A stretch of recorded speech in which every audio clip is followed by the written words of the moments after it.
In the chilling aftermath of Piper Alpha disaster in 1988, lives were lost in just 22 minutes due to a catastrophic explosion fueled by miscommunication in the permit to work process. This tragic event marked a turning point for safety protocols in high-risk industries, showcasing how a single oversight can lead to unimaginable consequences. Imagine transforming your workplace from a reactive environment where accidents happen and lives are at risk to be a proactive safety culture where every worker feels secure and protected. Today we are diving deep into the importance of robust permit to work system and how it can save lives. By the end of this video, you will learn how implementing a structured permit to work process can revolutionize your safety practices, ensuring that your team is not just compliant but truly safe. So stick around for invaluable tips that can make the difference in preventing workplace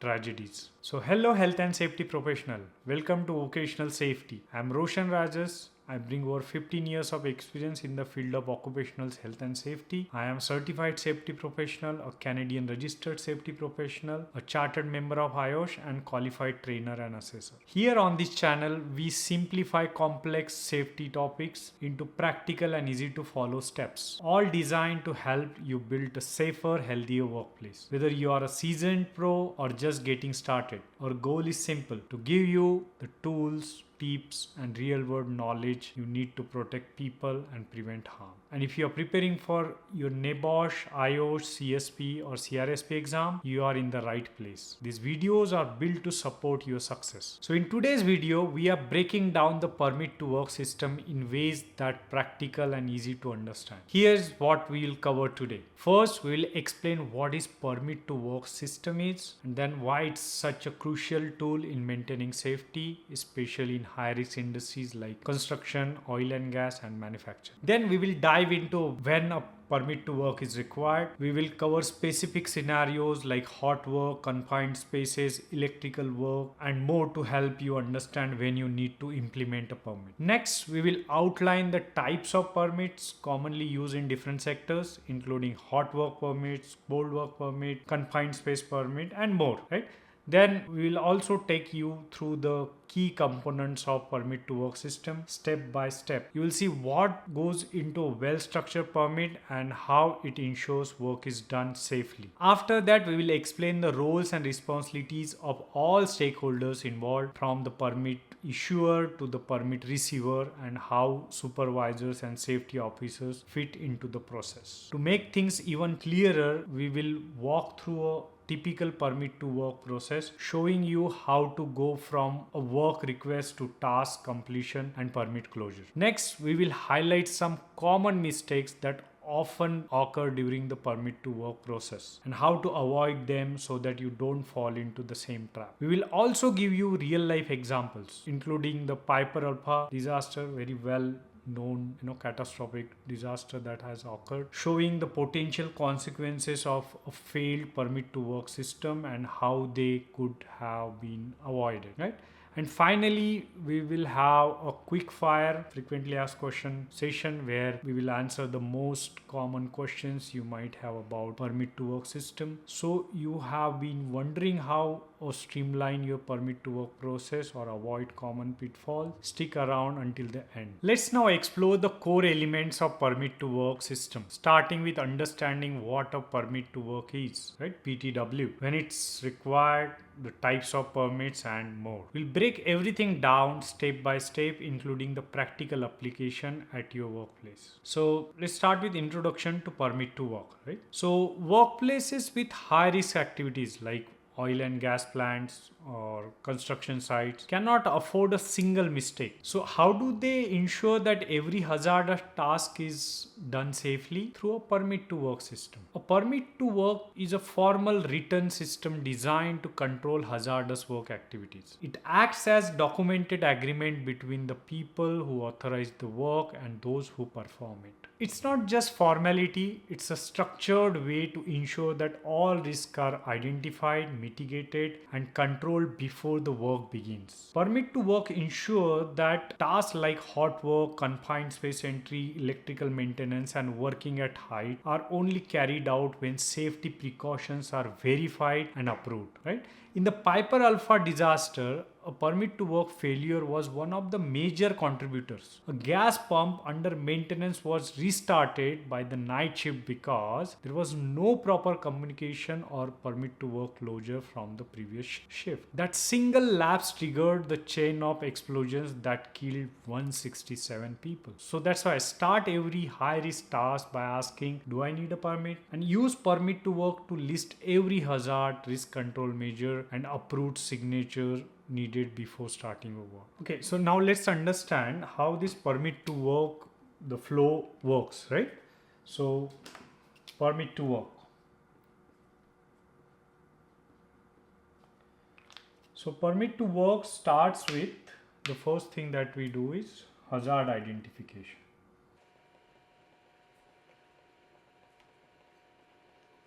Once you identify hazard, then you go next one is risk assessment, right? And in risk assessment you make sure that you identify all, necessary controls, right? So you find whatever controls that are required during that performing that task safely, right? And then once you identify controls and make sure those are implemented there, we approve the permit. So permit approvals is done. After the permit is approved, now we have to go ahead and execute the task, right? So we execute the task. So task that occurs after or while you execute the task, you have to make sure you do a proper monitoring. So monitoring is required, and once you finish the monitoring, once you finish the task, we do closure, and that's where the flow of permit to work stops. So when a permit to work is required, would you weld inside a tank filled with flammable gases without double checking safety controls? Permit to work is your guarantee that it's safe to proceed. So permit to work is required for any task that can cause serious injuries or property damage if not controlled properly. So some common scenarios where we need this: hot work, right, where welding, cutting, grinding, or anything that can produce sparks or flame, this kind of tasks are performed. Then there is confined space entry, that task inside tank, sewers, or tunnels where toxic gases or lack of oxygens are risk. There also you need permit to work. In case of electrical work, activities involving live wires, high voltage, or electrical isolation, you need permit to work. In the task of excavation and work at height, right, these activities which could lead to falls or ground collapse or contact with underground utilities, there also you need permit to work. Along with that, if you are involved with hazardous materials, any work that involve toxic chemicals or radioactive materials, you need permit. So the Piper Alpha platform had going hot work and maintenance. A proper permit to work could have ensured better coordination between tasks. Instead, maintenance on safety critical pumps was poorly documented and miscommunicated. So it's better to create a permit to work matrix listing all tasks that require permit for your workplace, and you can train your team to recognize triggered tasks like confined spaces, high temperature, or electrical work, right? So now let's look at types of permit. Did you know there isn't a one size fits all permit to work system? Each high risk activity demands its own permit, right? Because the risks are different and so are the controls needed to keep everyone safe. They are also different, right? So there are some examples of permit types that we will look into now, starting with hot work permit. This covers activities like welding, cutting, grinding. For example, a welder on an offshore oil rig must use a hot work permit to ensure that fire blanket, fire extinguishers, and spark shields are in place before starting the job. There is also cold work permit used for tasks with lower ignition risk like mechanical maintenance, painting, or assembly. For example, a routine maintenance on a conveyor belt in a factory could require cold work permit to address mechanical hazards and ensure proper isolation. Then there is confined space permit.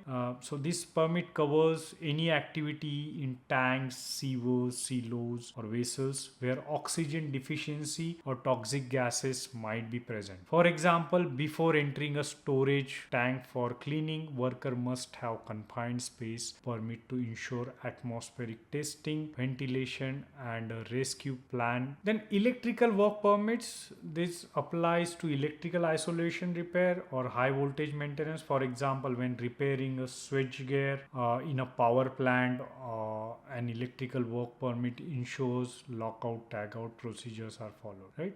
And arc flash risk are also controlled. Then there are work at height permits. These are needed when you are using ladders and all. For example, a roofer on a construction site that must secure a work at height permit to verify a fall protection measures and harness use, right?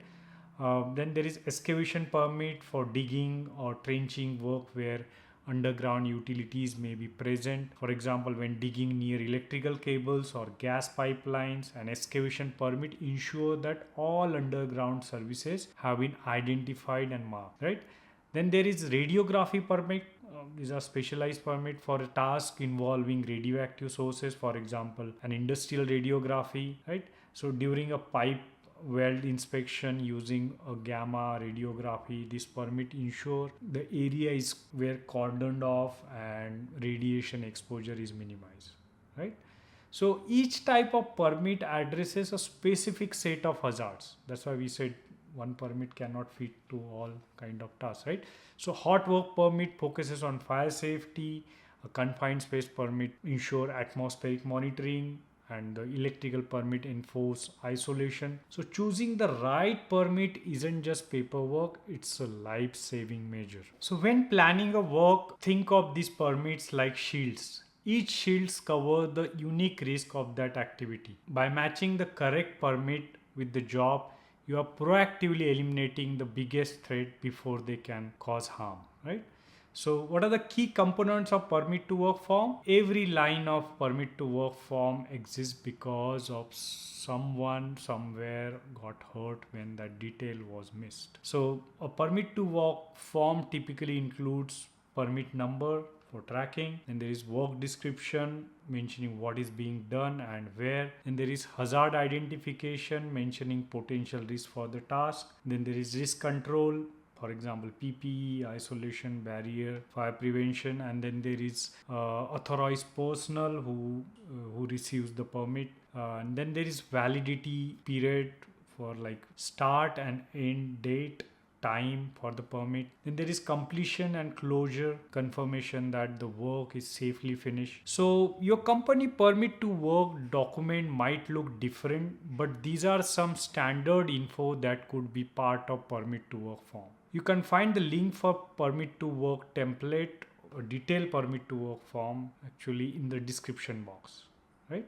So if you look at the Piper Alpha case that we were discussing earlier, so in this Piper Alpha, the permit to work form failed to effectively communicate an ongoing maintenance. Had the system been thorough and verified, the disaster could have been avoided. So now let's look at the responsibilities of stakeholders, right? So a permit to work system works only when everyone knows their roles. So there is a permit issuer, usually a supervisor or safety officer, who checks hazards, verify controls, and issues the permit. right? Then there is permit receiver, the workers or contractor performing that particular task ensures the work complies with the permit conditions. Then there is a supervisor also involved who monitors the job, ensure that safety conditions remains valid and stop work if necessary. There is also safety officer involvement in terms of audits and verifies that the permits are correctly used and completed. So one of the key failure in the Piper Alpha was the lack of communication between permit issuer and receiver during the shift handovers. A task that was incomplete was mistakenly considered safe. Now let's look at the permit to work process, right?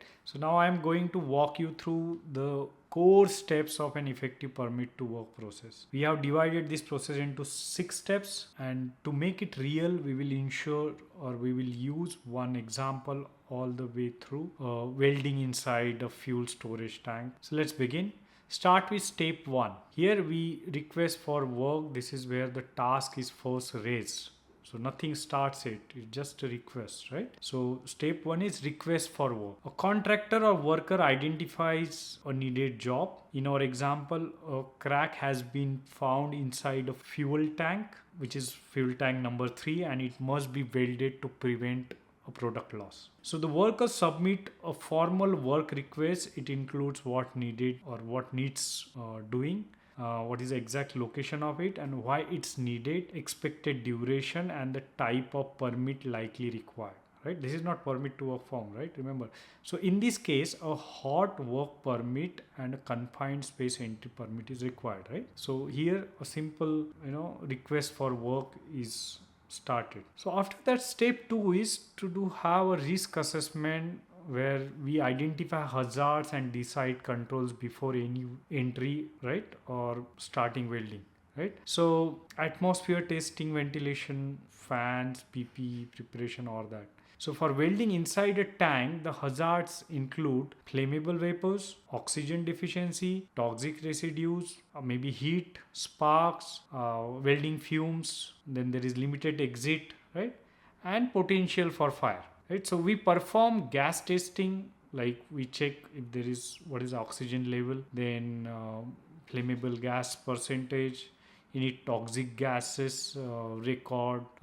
We record each reading with time and a tester's name. So a documented risk assessment, often a job safety analysis or task risk assessment, that is done, and only when controls are defined we move on, right? So we go to the next step, that is permit issuance in step 3, right? So in step 3 of permit issuance, this is a formal authorization stage, right, where supervisor is inspecting. So the permit is filled out completely, no blank hazard lines, no generic phrases, start time, expiry time, names, signatures, then atmospheric test results, isolation details, emergency contact, and rescue plan references. These all are filled up, and before anybody enters, a toolbox talk also can be conducted, right? After that, step 4 is of work execution. So the task starts here, but strictly under the permit conditions. No improvisation if needed.